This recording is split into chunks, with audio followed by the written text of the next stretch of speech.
Hello, everybody. I want to first of all say a huge well done and thank you to all of you who've had a go at the videos this half term. Most recently, our Tony Cragg assemblages, and wow, I'm so impressed how you've come up with such interesting ideas creating creatures. And as you can see here with Leona Felix flags, um, Andy with Louise Nevelson's assemblages. Look at that monochrome creation by Felix. Well, this week we're looking at the surreal photography of John Stezaker, who is a British conceptual artist with an eye for old-fashioned collages. But he does something very strange, using his special scissors, giving them new life and meaning. Since the mid-1970s, he's been using old film stills, old actor photos, and even older postcards that he finds in second-hand shops.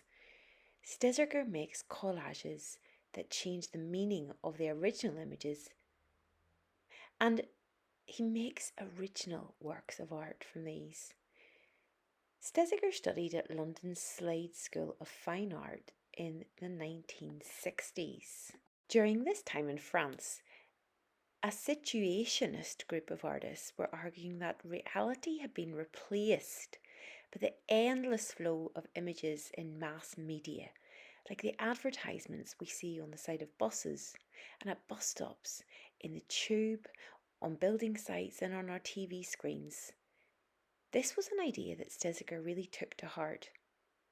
Inspired by that, he used the most straightforward kind of cut and paste, scissors and glue, to remake and question the meaning of images, of photographs, of advertising.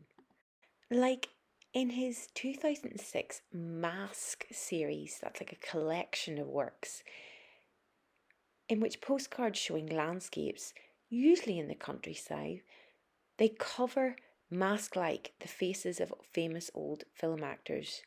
You can see it's done very plainly. One picture is simply positioned over the centre of another so that the actors' faces are replaced with postcards of romantic landscapes, a dark cave, a gushing waterfall, or train tunnel merges with a perfectly hairdressed head. A man's eyebrow slides into a motorway bridge. A craggy rock face stands in for eyes and nose. These are unusual, dreamlike forms that dig their way straight to our subconscious, like a dream world. And elsewhere, the silhouette of a figure is cut out. It's ghostly, filled in by more landscape or even someone else's body. And although the technique is really quite straightforward, the effect, as you can see here, is very profound. Images find me rather than the other way around, John Stezaker is fond of repeating. But what is the big idea? Well, John thinks there is a bit of a problem in the way that we live in this image-soaked world. And you could argue, especially the case stands in London. He says the way that we live in this celebrity culture, we're actually cut off from what we see, and we're always trying to find a way of making contact with the real. Our relationship with the world is that of a voyeur. That's a very specific word. We're trying to reconnect with the world. A voyeur is an onlooker.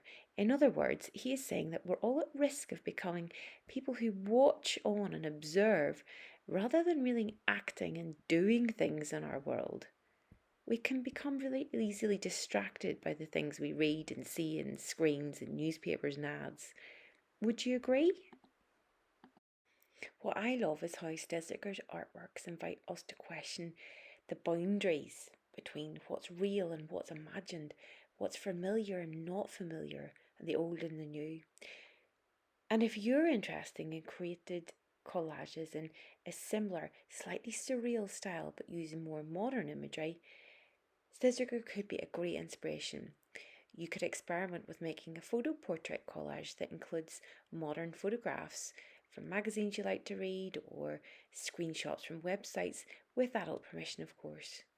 Can you breathe new life into these in a thought-provoking way?